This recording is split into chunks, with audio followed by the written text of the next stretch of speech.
We A/B test things in our email marketing, and then we get these customers and we just like kind of pray and like maybe we run a cancellation survey if they're about, and it's like at that point, like, come on, like we got to do more. I love when tests lose because it just reemphasizes all the more why testing is so important. There's so many things where you're like, oh, well, duh, to me, it seems so obvious that this would win. The customer behaves differently sometimes, and until you actually put it, you don't necessarily know how it's going to perform, and it's so much easier to run a test and see the results than to just go ahead and deploy and then be like, wait, shoot, why are our numbers changing? Why are our metrics dropping after the fact? And then you're trying to scramble back.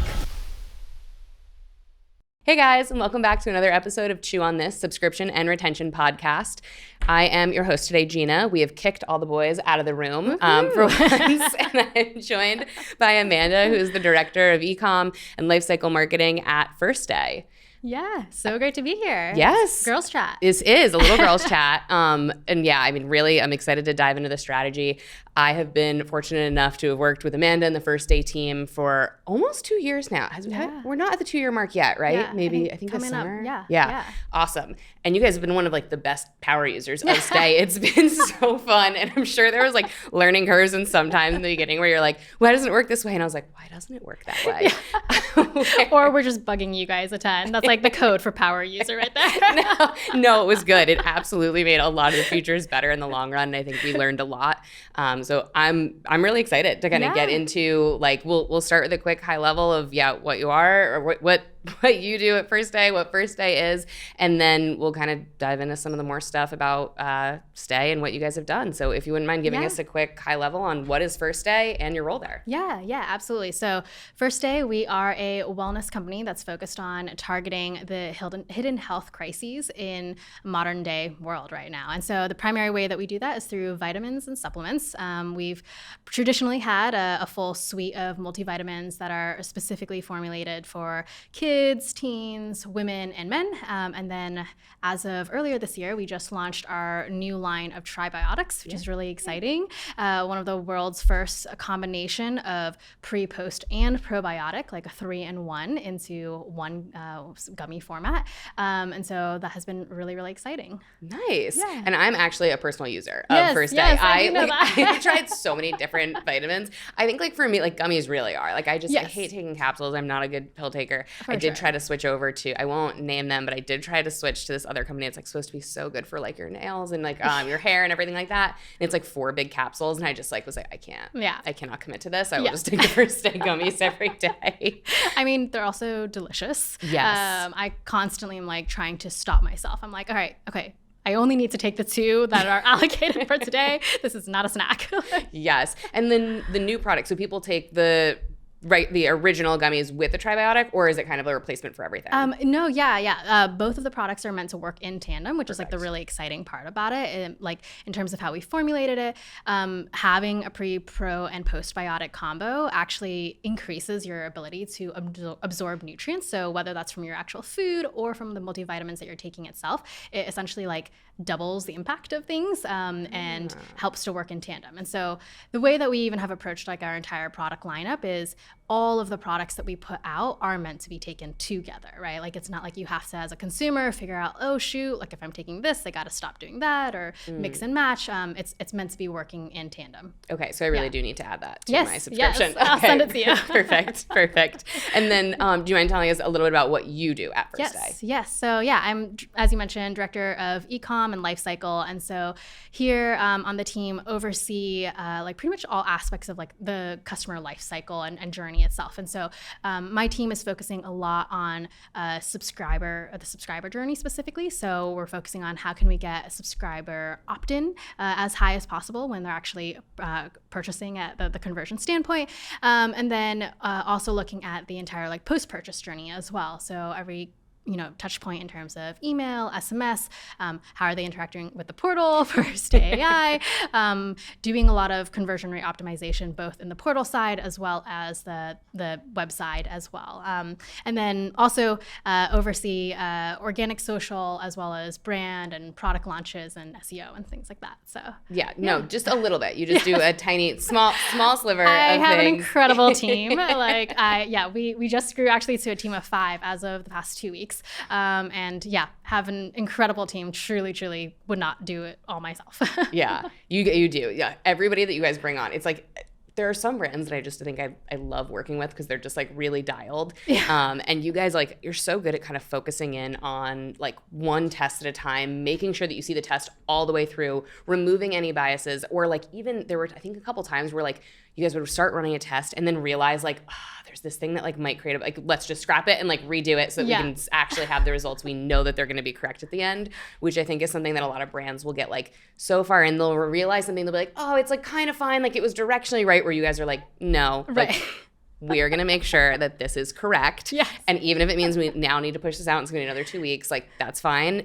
It needs to be right. Yes. And it's funny you say that because that actually ties into like one of our company values. Like, I mean, I'm sure like, you know, there's so many companies out there that have like, oh, we have a set of values and like, here it is. Like we talk about it once a year, but like at First Day, we actually do talk about our company values on a frequent basis. And like one of them is rigorous, not perfection. And so that's like we're making sure we apply just like as high of intellectual rigor as possible to all of our experiments. We're controlling for as many variables as possible so that we can get like a true learning out of it. It's not even just chasing after the metric necessarily, but how can we ensure that like this is a takeaway that we can apply to other aspects of the company or you know, additional experiences that the customer has. I love that. I think that's something even just like me as a founder, I've like been trying to get better at is like our values and not just having them be these like things that are like written that like most employees couldn't name a single one of our values, honestly.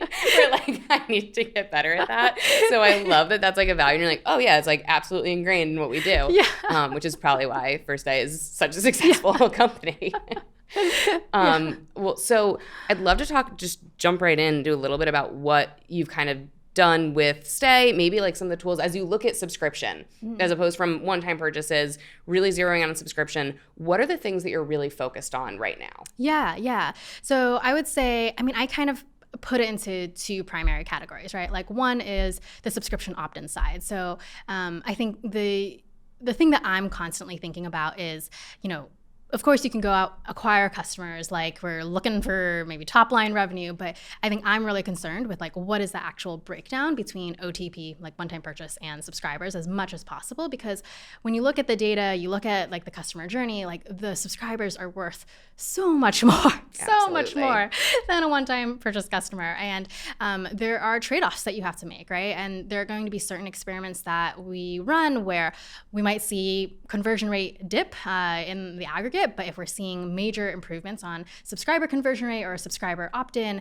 you know, you have to run the math because like that there is a moment where the numbers don't make sense. But sometimes you have to make hard calls on that side of things. And we're thinking a lot about payback as well, right? So the cost of acquiring the customer, when are we actually reaching a payback point? Like how many months is that going to take? And it's far easier to reach that when you're looking at a subscriber.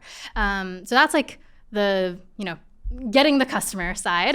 Yeah. Very like the very top. You're like, let's just get them to be a subscriber. Right. Let's just get more in here.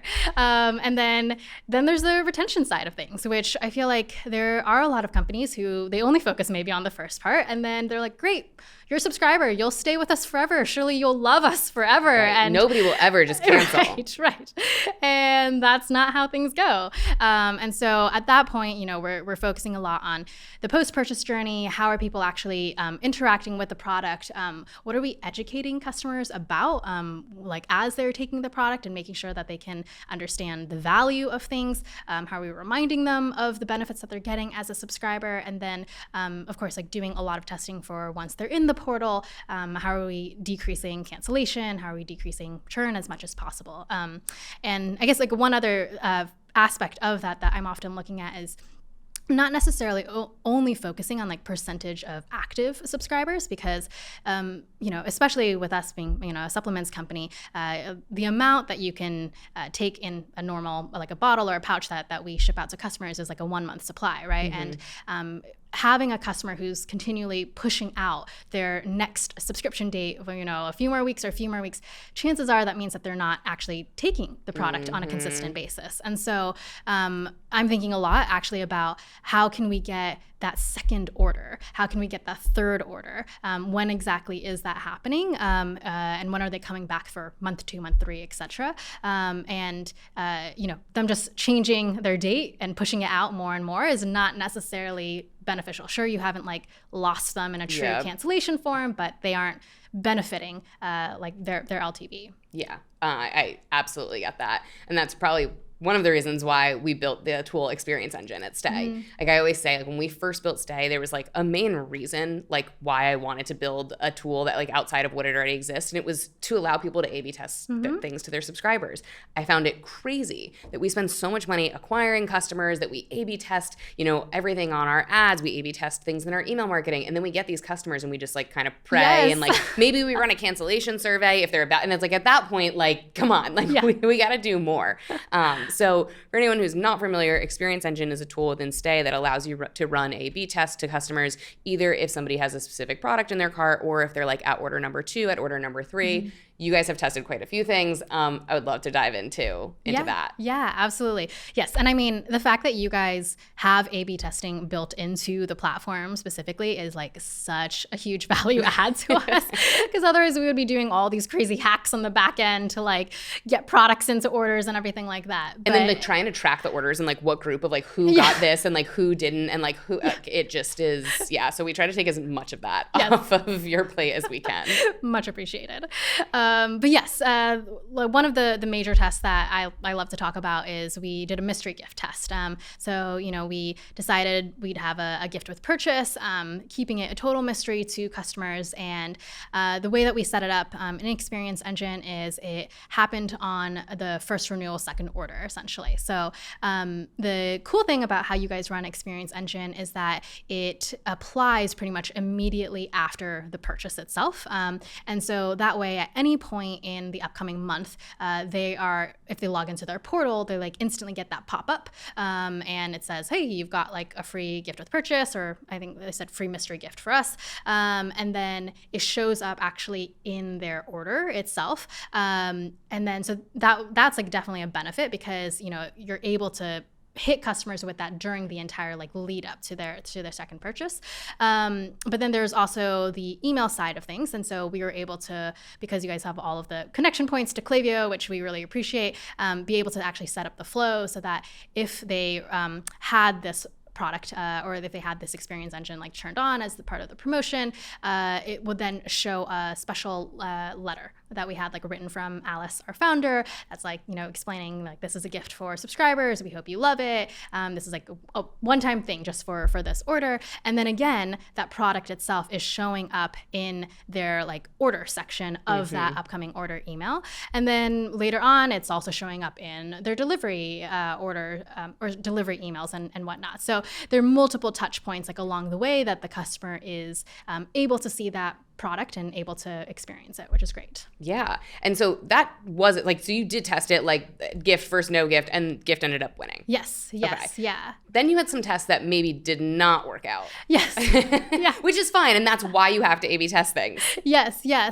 And I mean, this first test itself was hugely successful, which was so exciting. So, I mean, we were mainly looking at, all right, can we increase the reorder rate for order number 2? And we saw a lift there. We also were monitoring, so we pulled the data twice with your team, once kind of immediately after, and then a full month after that, on the order number 3. And we're really fortunate to see a lift there as well. And so be able to actually raise the entire curve, which is huge for us. So then, you start brainstorming and thinking about all these different things you can be testing. And I was like, all right, clearly, the gift that we have, it's on the smaller side, it's a nice little surprise and delight for customer. I'm but maybe we should do something more substantial, really luxe experience, super, super exciting there. Went through this whole process with our product team, we're factoring in pretty much the all-in cost for this product, right? So it's the product cost itself. We're looking at shipment changes, like the incremental, if we're putting that into the bag, like are we then going up a size? Does that go to a different tier? We're looking at like if we have to actually do picking at the fulfillment side, et cetera, like really just baking in the full cost of things. And the test that we ran was, all right, you've got a mystery gift or a mystery gift with $25 value, and we like kind of hyped that up a little bit more. Hilariously, we saw completely no difference whatsoever between, Mr. Gift and Mr. Gift with $25. And then when you factor in COGS, it's like a complete failure, a total loss. But the thing is, like, I love when tests lose, because it just reemphasizes all the more why testing is so important. There's so many things where you're like, oh, well, duh, to me, it seems so obvious that this would win. But the customer behaves differently sometimes, and until you actually put it, pen to paper, you don't necessarily know how it's going to perform. And it's so much easier to run a test and see the results than to just go ahead and deploy and then be like, wait, shoot, why are our numbers changing? Why are metrics dropping after the fact? And then you're trying to scramble back. Yes. And this is like, again, why I love First Take. There's so many other companies that sometimes like wouldn't even look at that and like look at the different, like, did the shipping go up? Like, did all of those other factors, like how expensive was the gift? What's the AOV? Well, did it go up enough to justify it? Or sometimes like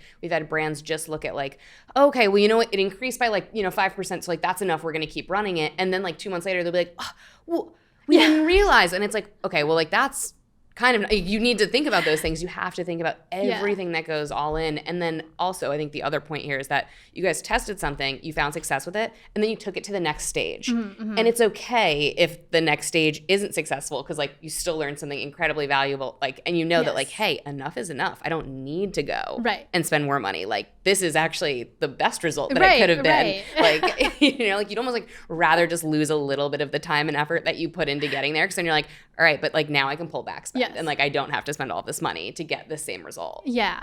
And I think like elaborating on that a little bit, it's not just like the cost, it's being able to measure the cost of what you're giving as a gift to the entire cohort, in addition, like in comparison to the incremental lift, right? Because many of those customers would have already come back and already performed. And it's really being able to say, is it worth it to give that gift out to everybody if all we're going to get is just a small incremental amount? And so that's where the numbers definitely did not make sense. Got it. And then, so how long did it take you, like how long do you think you run these tests for? Is it like 2 weeks? Is it months? Is it like, how much time do you kind of dedicate to the tests? Yeah, so it depends. I would say when we are running things with Experience Engine, then we let the whole month complete, and we're usually doing it based off of like the amount of inventory that we order, based off of like an MOQ or something like that. And we're usually placing an order on rush to be able to actually run the experiment. Velocity is another company value that we have as well. But we are basing the cost off of the final, if we did it at like a higher MOQ, because like the units themselves are lower. So we actually, I think we probably have a different opinion compared to like a lot of other companies when it comes to testing. A lot of companies focus on statistical significance, like as much as possible. Like, is it stat sig? Is it stat sig? Is it stat sig?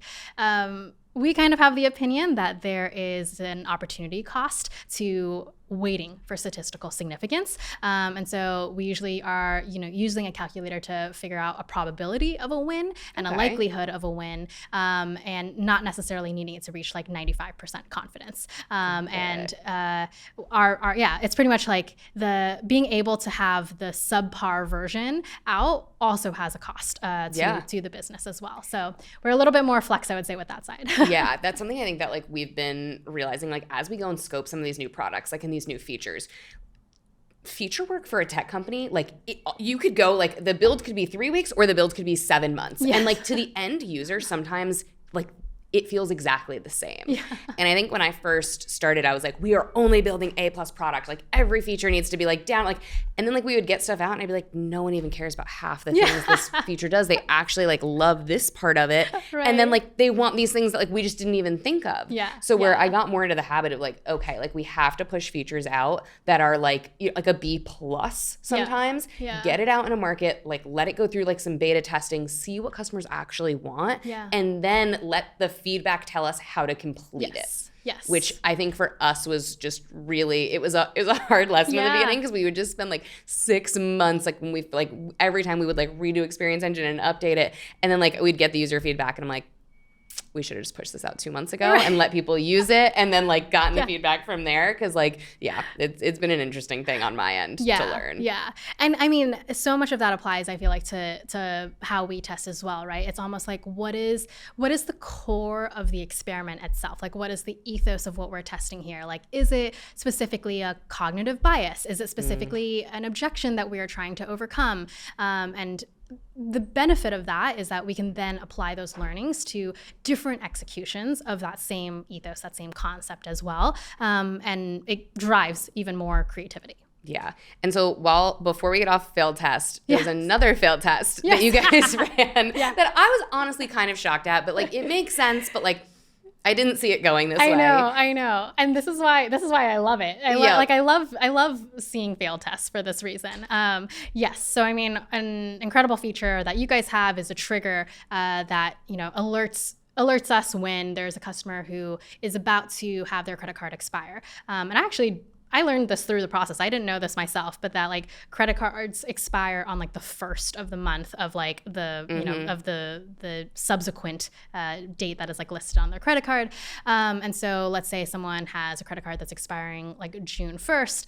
We would know as of like May 1st that we can like alert that customer. And so obviously we have like dunning set up for being able to capture passive churn. We've got retention engine for active churn. And I was like, okay, this is like a clear winner, right? Like clear, so obvious. Like we barely even have to test this thing. Like this I is almost gonna be. Didn't. I literally almost didn't. This is why it's important.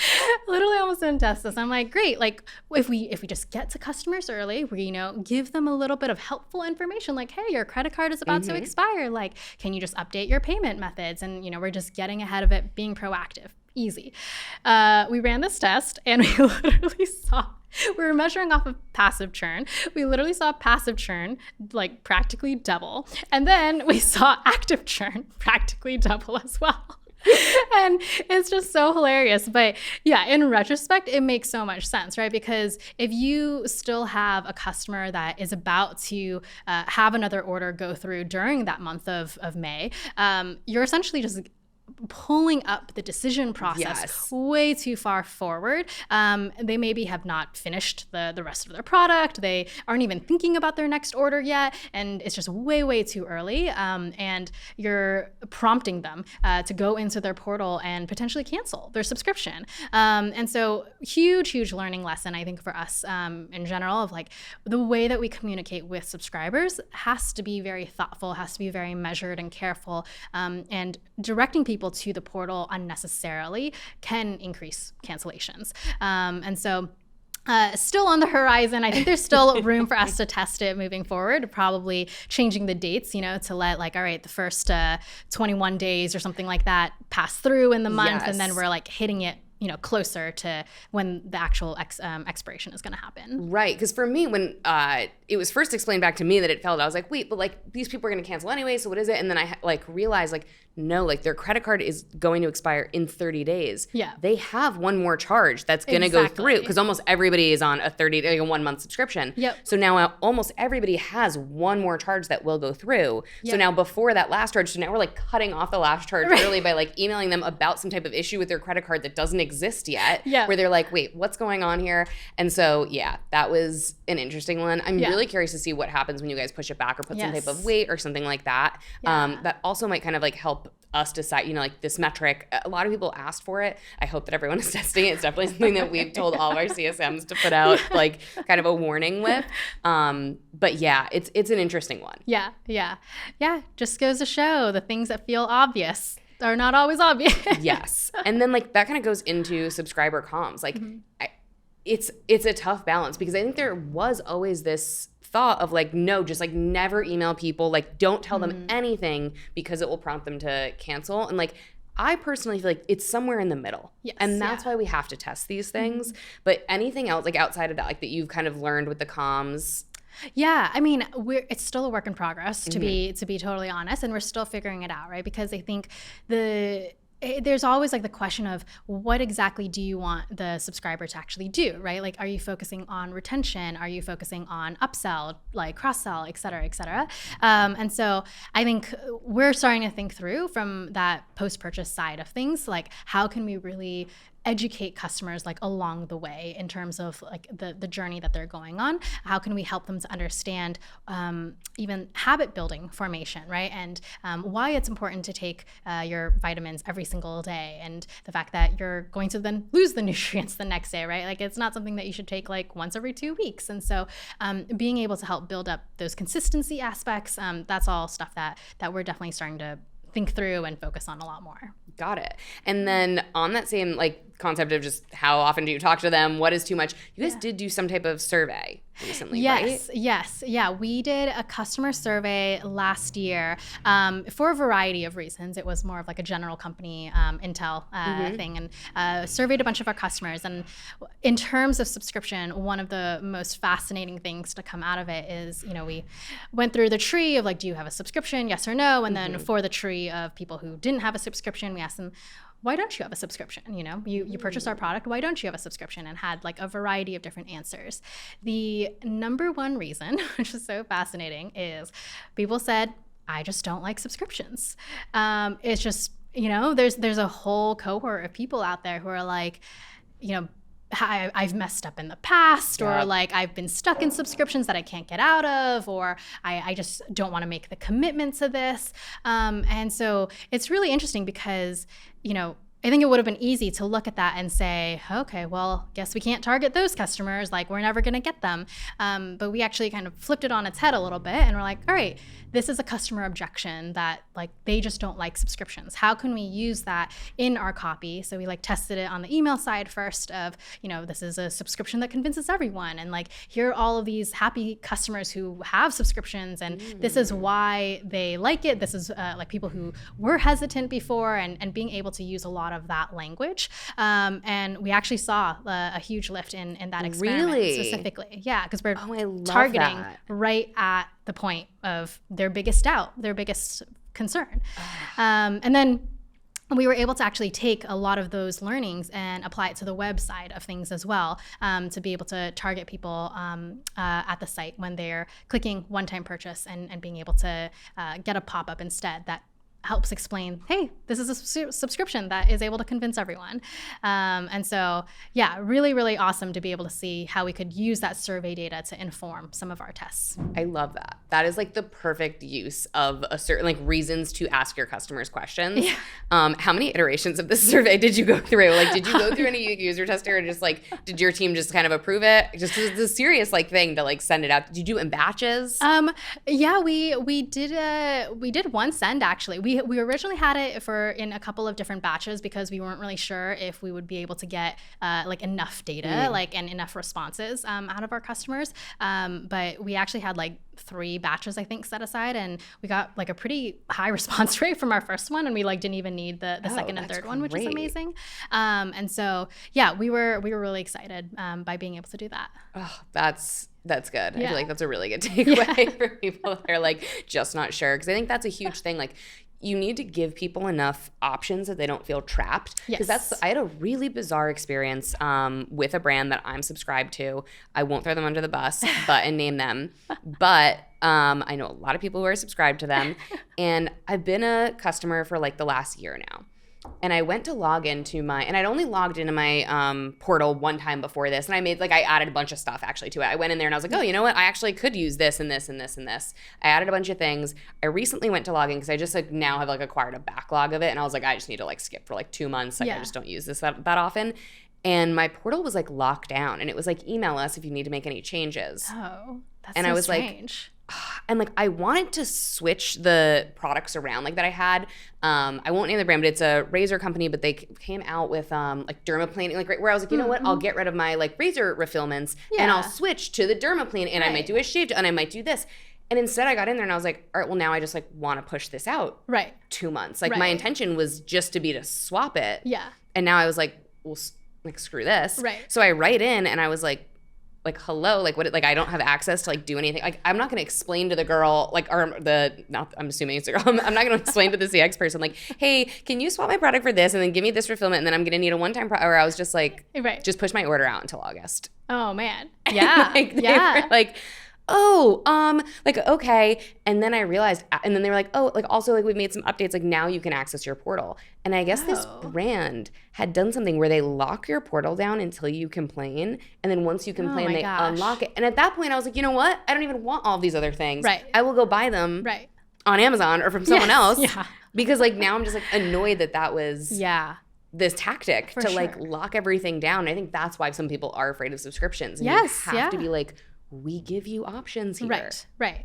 Yeah. And I mean, that makes me so angry because it's like, you should never be fighting. You should never be actively fighting the customer, right? Like these are your loyalists. These are people who also can go and tell all of their friends and family about the product. Like especially with our products, right? There's so many more things that they can be buying for their husbands, their wives, their teenagers, etc. And so why would you anger them? Why would you make them frustrated and angry? That kind of blows my mind. I'm like, yeah, sure, maybe you'll have like slightly better retention numbers for 1 month, but then the revolution will happen and everyone will be up in arms. It feels very short-sighted. It feels like a test that they measure for like 30 days and then they're like, oh, yep, roll this out across everyone.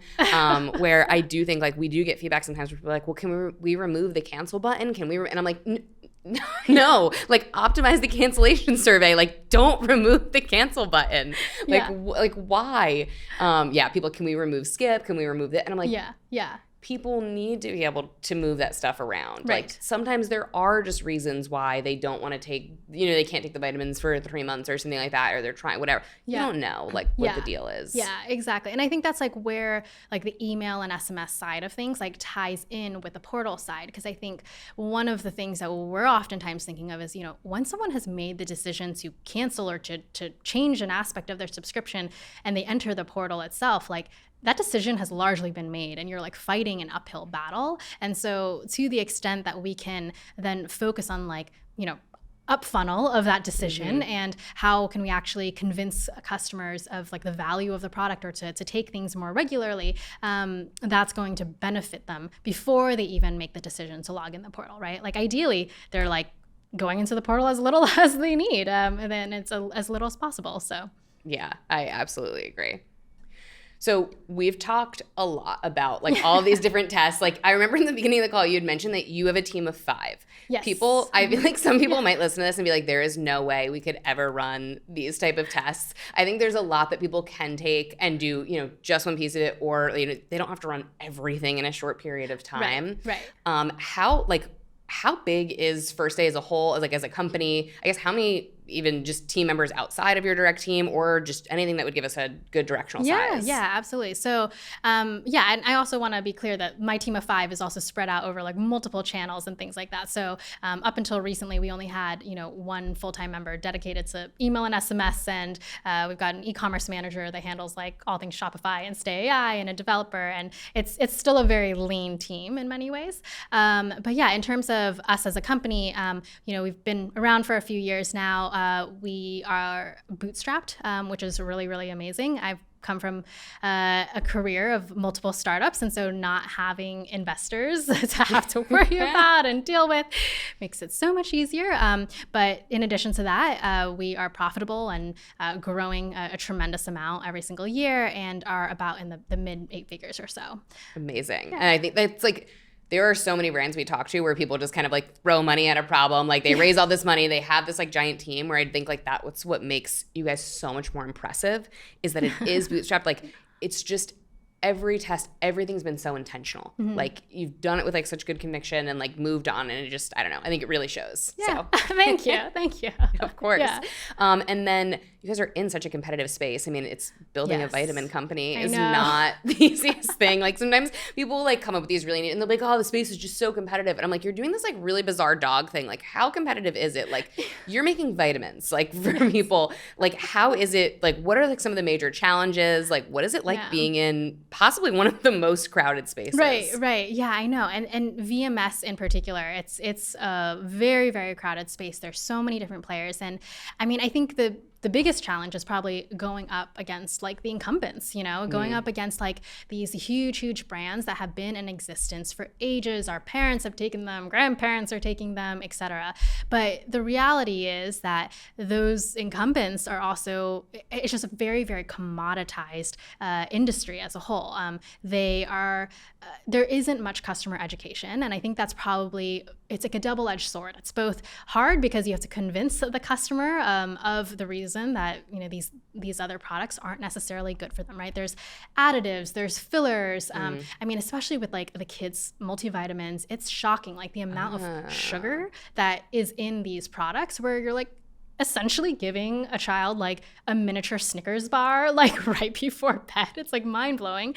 Or you, on the flip side, there's like a whole suite of no sugar advertisement that's out there right now, but you're using all these other sugar alternatives that are also highly questionable in terms of like the scientific data that's attached to them. So like even like monk fruit, which is like banned in the EU, for example. And so monk fruit is everywhere. Yes, it's in everything. Everything. I can like taste it when I say really? like, oh yeah, that's impressive. Absolutely. Yeah. I can take like I'll eat something, I'm like, monk fruit. Yeah, interesting. Yeah. I don't think I have that discerning of a taste. I can taste stevia, very, very like. Okay, I hate that flavor personally. I think maybe that's my monk like fruit. Okay. Like, yeah.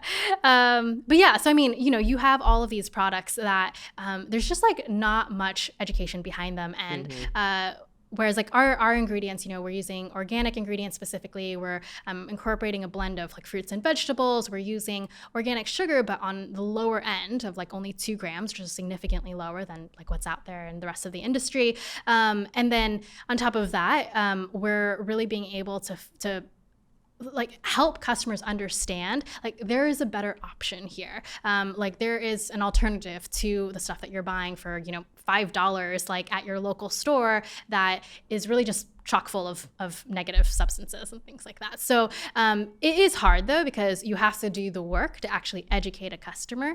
The benefit of being in D2C and having welcome flows and having a PDP that can actually explain more content, or having funnels that can lead the customer down that journey, is that you have more time with them to actually be able to explain that type of stuff. But at the same time, customers are only reading maybe like 20% of what they even see. All the stuff in the marketing team is like pouring their heart and soul into writing. And you're like, we really hope that they latch onto this. We really hope that they can see that.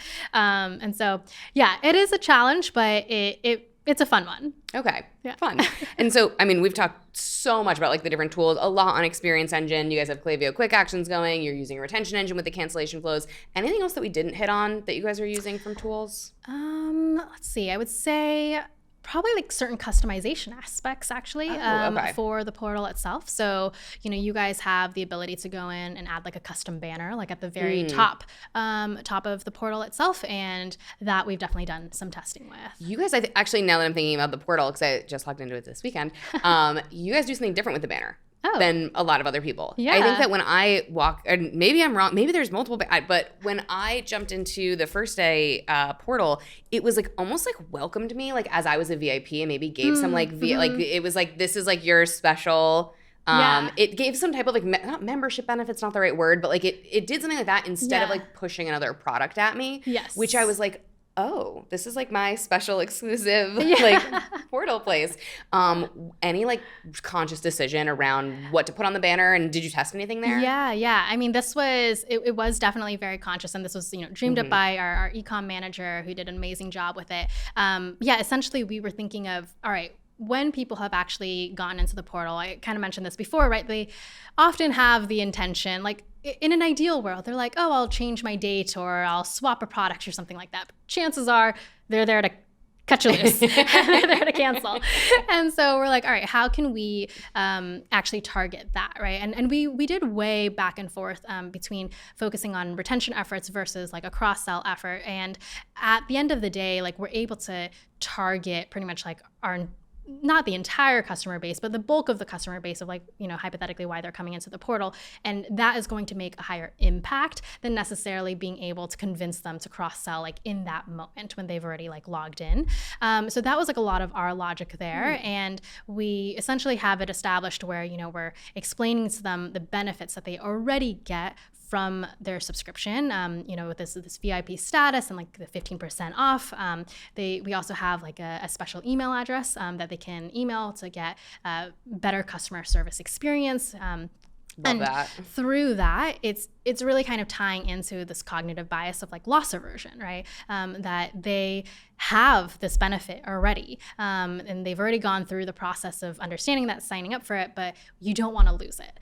You don't want to like get rid of that benefit that you already have. And yeah, when we tested it, we saw an improvement to, or rather a decrease to the cancellation rates that we had in the portal itself. Amazing. Yeah. I love that. Yeah, I think that was like, I like when tools are used for things outside of what I originally envisioned them for. Yeah. Like it just was not why I requested that. Yeah. But then I see it and I'm like, but that's why we give it to the people. Right. Like that is why you like put features out and you take customer feedback, because like, yeah, I really thought about it as like announcing new products and announcing new things, but like that's such a great use case that I just hadn't thought about before. And I love that. And there's also, I think, another small touch in your portal that I noticed the other day down at the cancellation button, because we give everyone the option to change copy and it's all no code, where I'm like, go like just find subtle tweaks to make that like make it a little bit more on brand to you. Yeah. And like almost never anybody ever changes the copy. And I'm like, this is such a missed opportunity.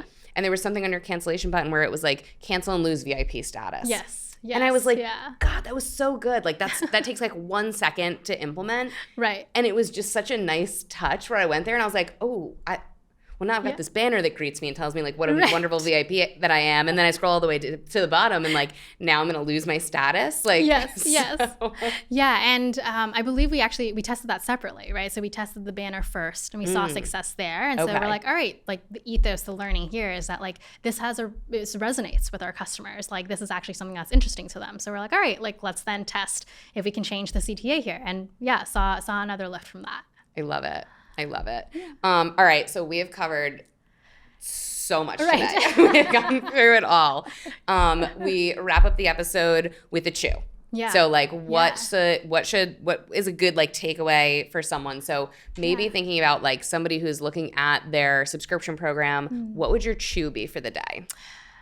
I mean, I feel like the theme of everything, like the true thing to chew on is experiment on things, even if you think that it's obvious, even if you think that the customer is definitely going to take that action, even if like you can't even think of other reasons as to why they wouldn't, test it out and see the results and see what type of learnings you can get from it. It's truly always worth it to test and to have that definitive learning and be able to pass that learning on to other parts of your marketing team. So a failed test is still a win. Yes, it is. It truly is. Amazing. Well, thank you. Thank you for coming on today. This was so fun. All right, awesome.